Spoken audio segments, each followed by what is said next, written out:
Alhamdulillahi Rabbil Alameen wassalatu wassalamu ala sayyidil anbiya'i wal mursaleen. Amma ba'd, fa'a'udhu billahi minash shaitanir rajim. Bismillahir rahmanir rahim. As-salatu wassalamu alayka ya Rasulallah wa ala alika wa ashabika ya Habiballah. As-salatu wassalamu alayka ya Nabiyallah wa ala alika wa ashabika ya Nurallah. My dear Islam brothers and viewers of Madani Channel, there are countless benefits of reciting Durood and Salam on the best of creation, the seal of prophethood, peace of our heart and mind, the most generous and kind Sallallahu Ta'ala Alaihi Wasallam. The Holy Prophet Sallallahu Ta'ala Alaihi Wasallam is reported to have said, "The angels keep sending mercies upon a Muslim until he continues to recite Salat upon me. Now it is the person's choice whether he recites less or more. Sallu ala al-Habib Sallallahu Ta'ala ala Muhammad Sallallahu Ta'ala Alaihi Wasallam." My dear Islam brothers and viewers of Madani Channel, intentions play an absolutely crucial role in our life. Their importance can be realized from the saying of our beloved Prophet Sallallahu Ta'ala Alaihi Wasallam, "Innamal a'malu bin niyyat." The actions are dependent upon intentions. Therefore, I make the intention that I record this silsila to gain the pleasure of Allah Azza wa Jal and for the benefit of the people. You can also make some good intentions to gain some reward. You can also make intentions that I will try to watch this silsila with full attention and remove any obstacles that will come in the way of my concentration. Whatever I will learn, I will try to remember by making notes if possible, and I will try to act upon this information and also convey it to others. My dear Islam brothers and viewers of Madani Channel, welcome to our silsila, The Burning Issues. In this silsila, we try to learn about important social aspects of our daily life that have significant impact, not just on an individual, but also on the family unit, the wider community, and the nation as a whole. The aim of this silsila is to develop a basic understanding of these issues so that we can bring a change within us, a change that will be positive, leading to the peace and tranquility in our homes and in our neighborhood. In this episode, we are going to discuss an extremely important issue, and that is of parents as role models. Generally, parents are happy to take the credit for the good stuff their children do. However, for the bad stuff, the same parents, they will put the blame onto the media, onto the culture, onto the bad society, onto drugs, onto alcohol, onto schools, and many more. Sadly, most parents do not realize that children trust their parents the most, and they firmly believe that whatever their parents do is right and should be followed. We learned in the first episode that children learn most through observation. Parents' behavior sets the example for their children. The main thing to realize is the parents have far more influence on their child than any other member of the society.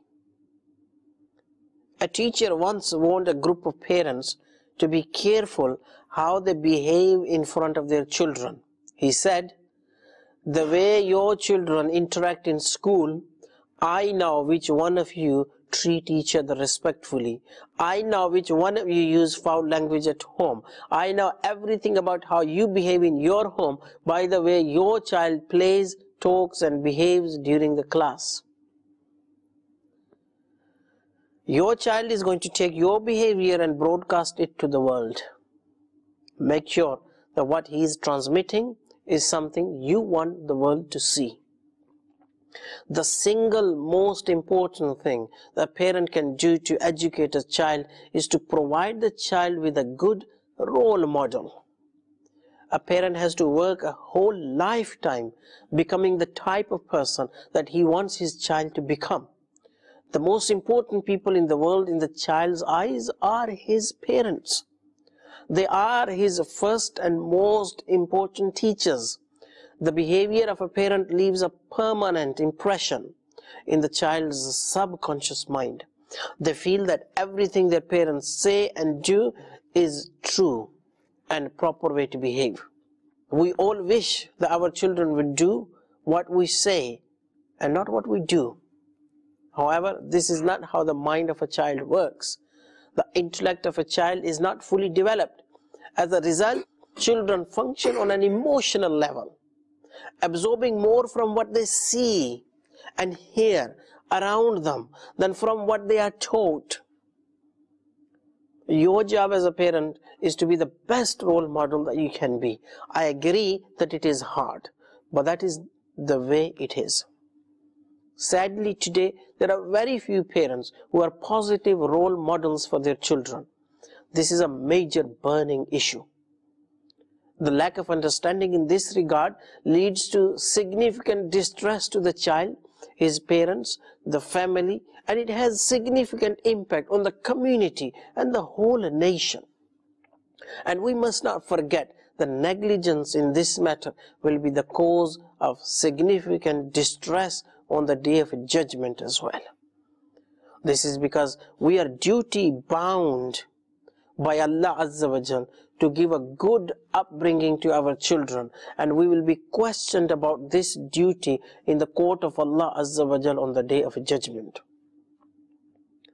My dear mothers and viewers of Madani Channel, in this episode we will try to understand the importance of being a good role model for our children, some positive strategies on improving behavior of our children, and then define some styles of parenting at the end. First of all, let us talk about the importance of being a good role model. Children, they are like sponge. They model everything a parent does and incorporate what they see in their own lives. It is important that parents set the right examples for their children. Babies, they start imitating their parents almost immediately, smiling when they smile, making similar noises that their parents try to teach them, like mama, baba. Young children, they also mimic their parents, repeating what they say and imitating the mannerisms of their parents. By addressing their concerns, sharing their lives, and maintaining a constructive perspective, parents can contribute to their children's personal growth and development. Parents serve as role models not only through direct interactions with their children, but through the examples they set with their attitude and behavior within the family and in the society.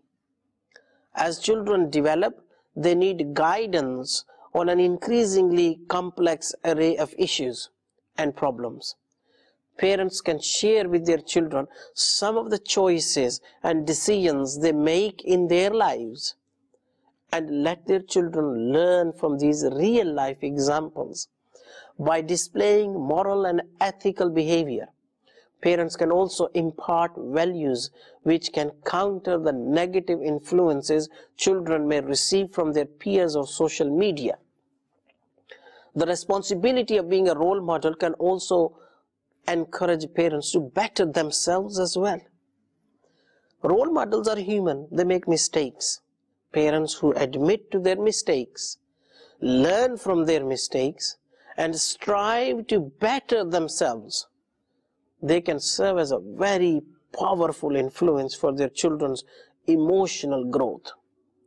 By addressing problems and conflicts in their own lives, and sharing this process in an age-appropriate manner, parents can encourage their children to address their own concerns and how to resolve their own conflicts.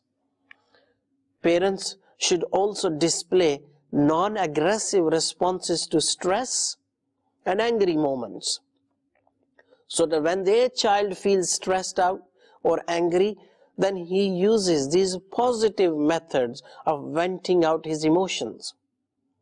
If a parent reacts negatively, a child will react negatively as well.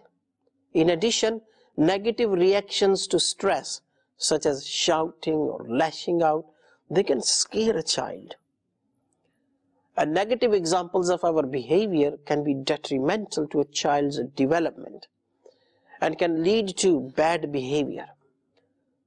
The experts warn that children who display aggressive behavior often learn to do so from a role model at home. These children will eventually act out these behaviors in their relationships throughout their life.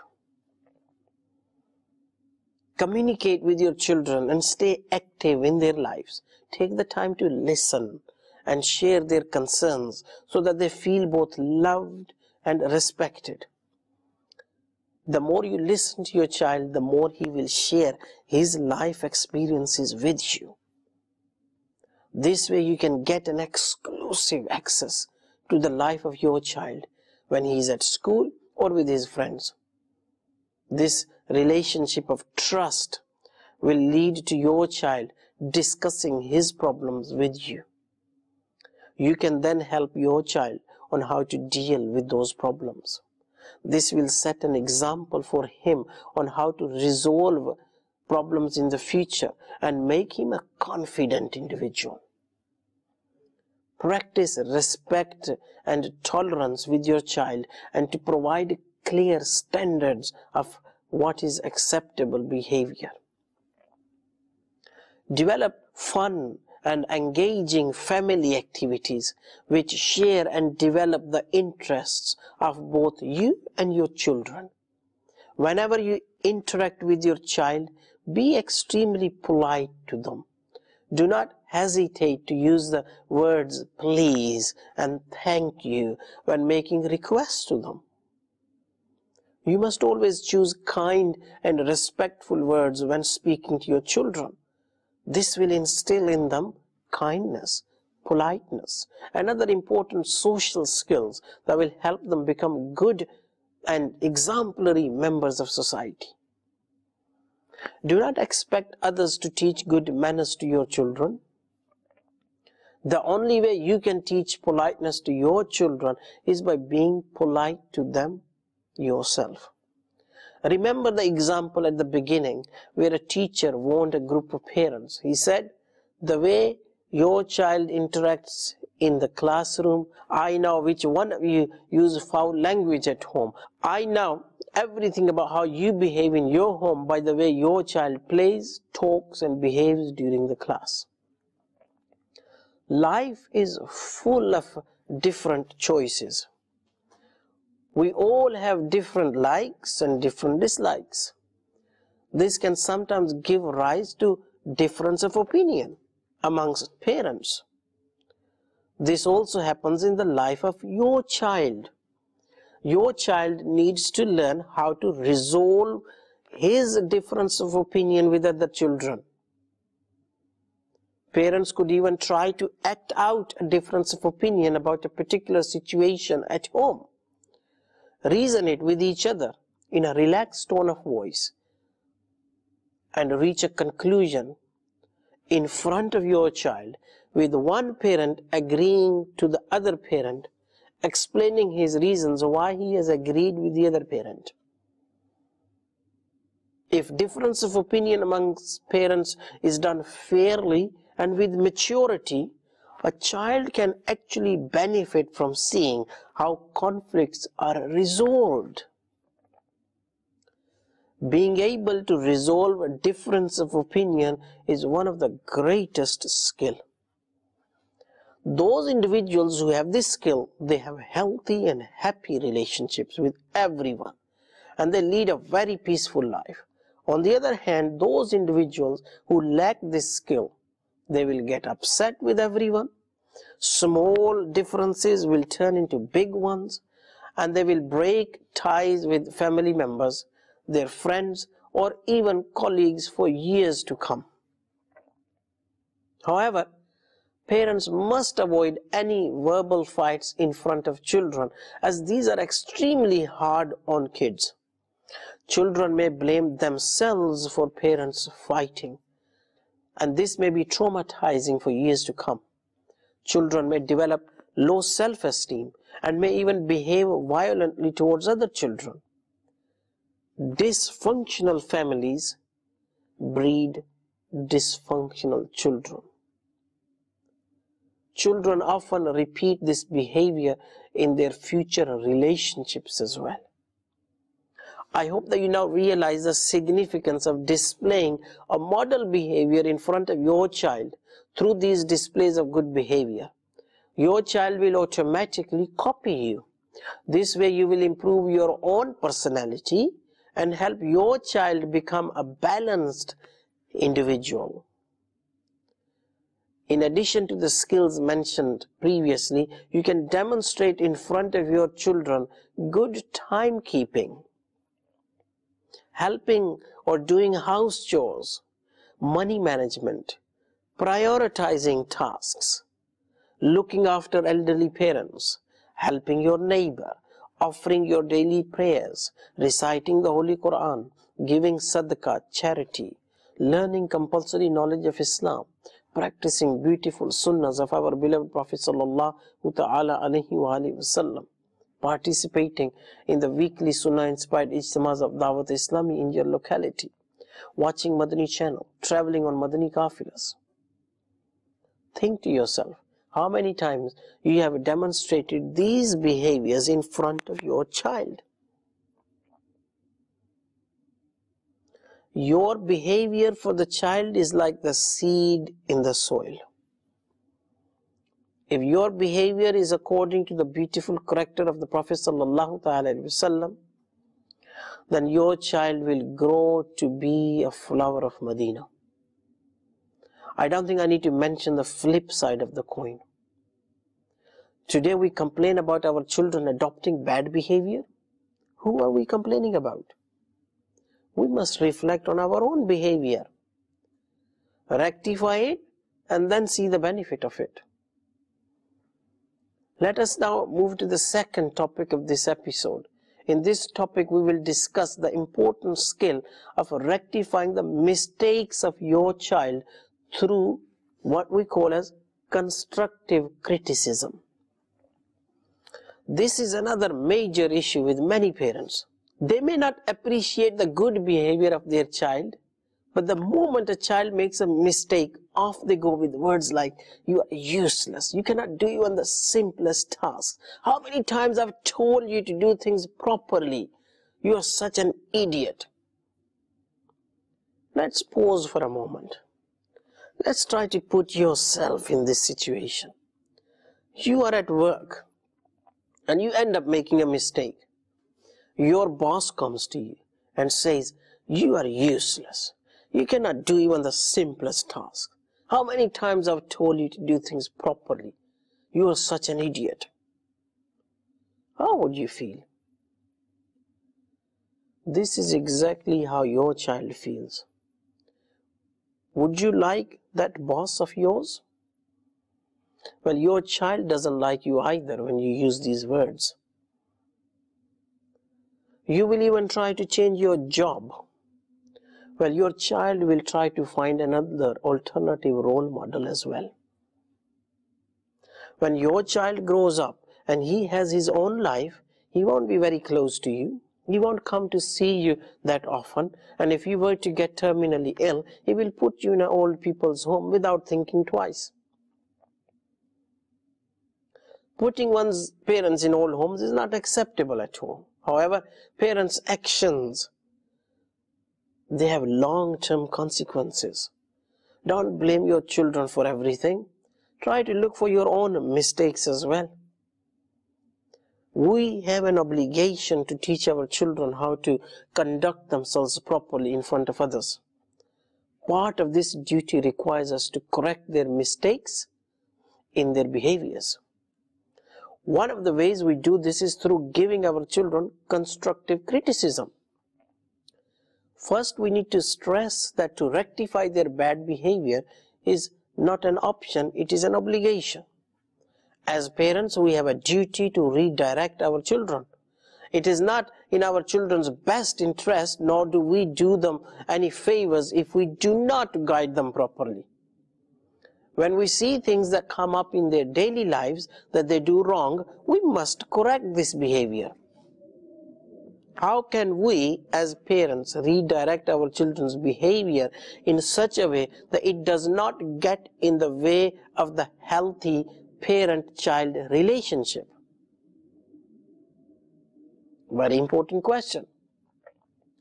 Now, my dear brothers and viewers of Madani Channel, there are a number of things we should remember when redirecting our children that will make our criticism more accepted and more effective. Rule number one is that children, they have feelings. And this is probably the most important thing to remember when criticizing your child. It is obvious to everyone that children have feelings, yet very often it is something that we as parents forget. Children, particularly when they are small, they are completely in our control. It is easy to forget they are little people. They have feelings that can be hurt and self-esteem that can be crushed if we criticize them in a non-constructive, belittling way. We must try to relate to them as we would like others to relate to us. Before we say anything, pause and think to ourselves. If someone else were to say these words to me, how would I feel? Then think, what words would you like them to use instead? Now use these words for your child so that his feelings are not hurt. The second rule is that deliver your message in a clear manner. The goal of proper criticism is to get your message across to your child. That means that you have to have a message. If you don't have an idea you're trying to convey, then all you are doing by criticizing your child is venting your own anger and frustration. You will do nothing positive for your child, and your child will not change his behavior in the future. Remember, your goal with criticism is to educate, not to punish or embarrass or to seek revenge against the child. When you criticize, you must have something you're trying to teach. This message can be different according to the situation. For example, your child has written with a pen on the wall. The message you need to convey is that walls are not for writing. Why not get them a small whiteboard, and they can use their imagination and creation to produce their masterpieces of art on this whiteboard? If you think constructively, then for a small price, you can make a big difference. Now, once you have a message, or first of all, once you realize that children have feelings, and then you got a message to deliver, now we need to deliver this message properly. There are certain situations where you need to tell your child off due to severe nature of their bad behavior. Sometimes you have to express sharp disapproval of their behavior or actions. However, this needs to be done with certain principles in mind. Principle number one of delivering the message properly: criticize the behavior, not your child. This is absolutely critical. Direct your criticism towards the negative behavior. It has to be clear to your child that it is the behavior that upsets you, not the child. For example, your child has a habit of picking his nose or biting his nails. You want your child to stop this behavior? Instead of saying to him, "You naughty boy, why are you picking your nose?" Approach this situation in the following manner: "You are a good boy, but picking the nose is bad. Good boys do not do bad things." Now, these are two very simple sentences. If you use this approach, then you have criticized the act of picking the nose. You have clearly conveyed to your child that he is a good boy and he needs to give up the bad habit. This is definitely a positive approach which will increase the chances of him leaving his bad habit without jeopardizing your relationship with him. The second principle of delivering your message properly is don't label your child. Children get their sense of who they are from what others tell them. When a parent gives a child a label, this label will eventually stick with disastrous consequences. For example, child tries to do something, but he makes a mistake or messes things up. The parent goes, "You can never get things done. You are a failure." This is a very common label, and it tends to stay in the mind of that child. This child will never be a successful individual. Very soon the child will get it fixed in his mind that he is a failure, and he will not bother trying anything in the future. His life will become a failure. Instead, use the following approach. Don't worry.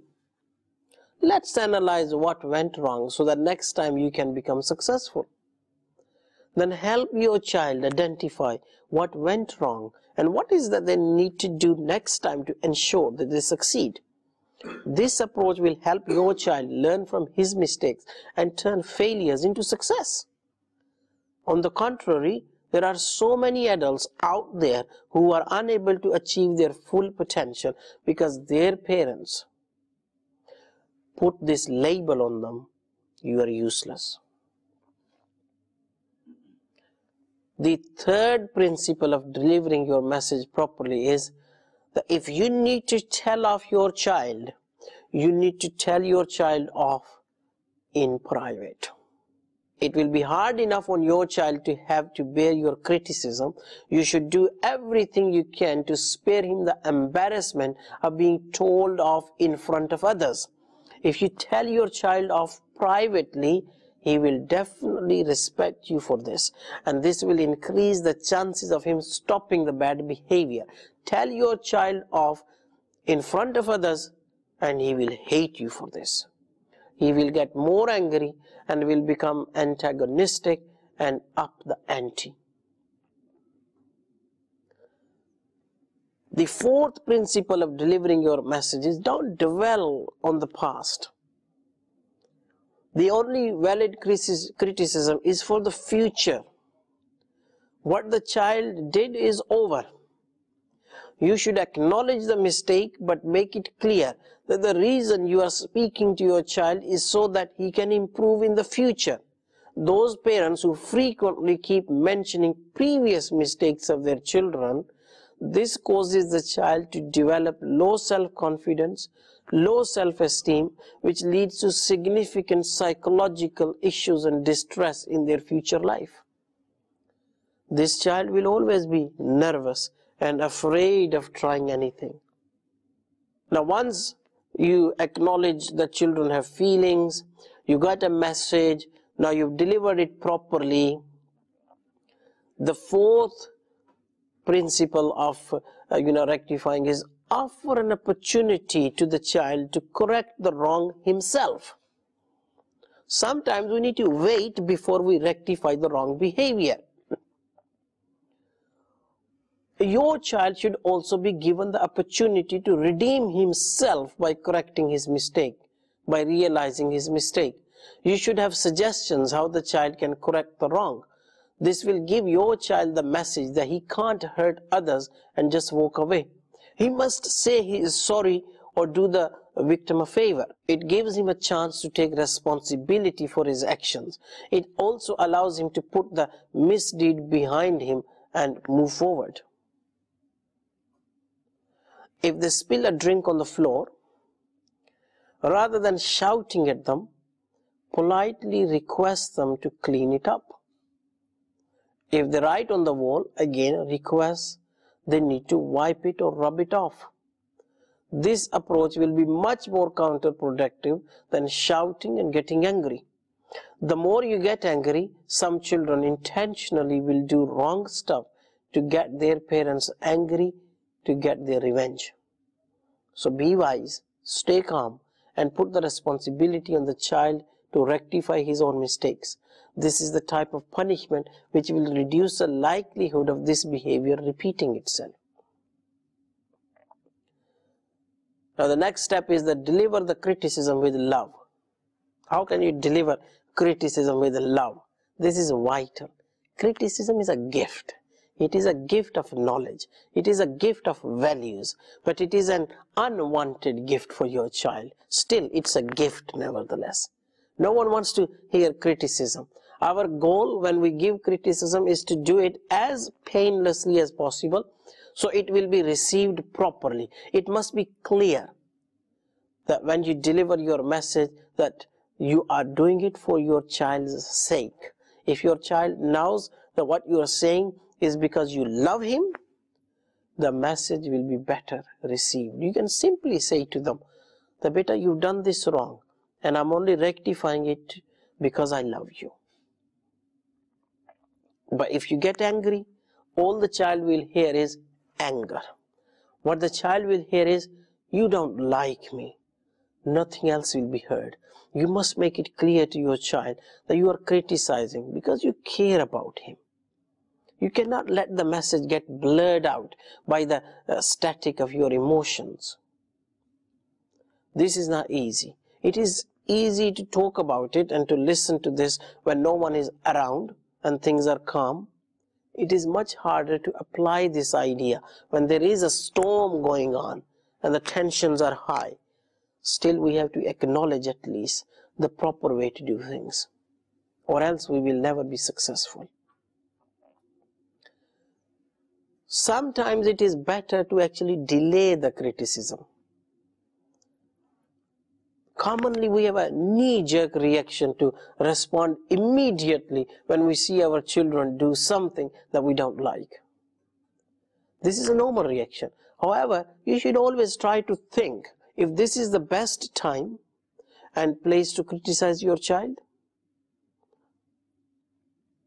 When your child does something wrong, he will be expecting the criticism right away. When the child is expecting the reaction, his guard is up and he will react by defending himself and fighting back. He will not hear what you say and he will be defending himself. Sometimes it is better to wait until things quiet down. Then you can discuss with the child rationally and the child will hear it properly.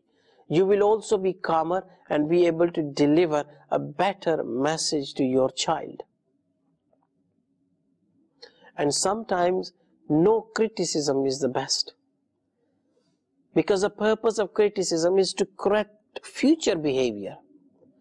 If it is clear to the child that he did something wrong and he is clearly admitting, sorry dad, I've done it wrong, I've made a mistake, and he feels bad about it,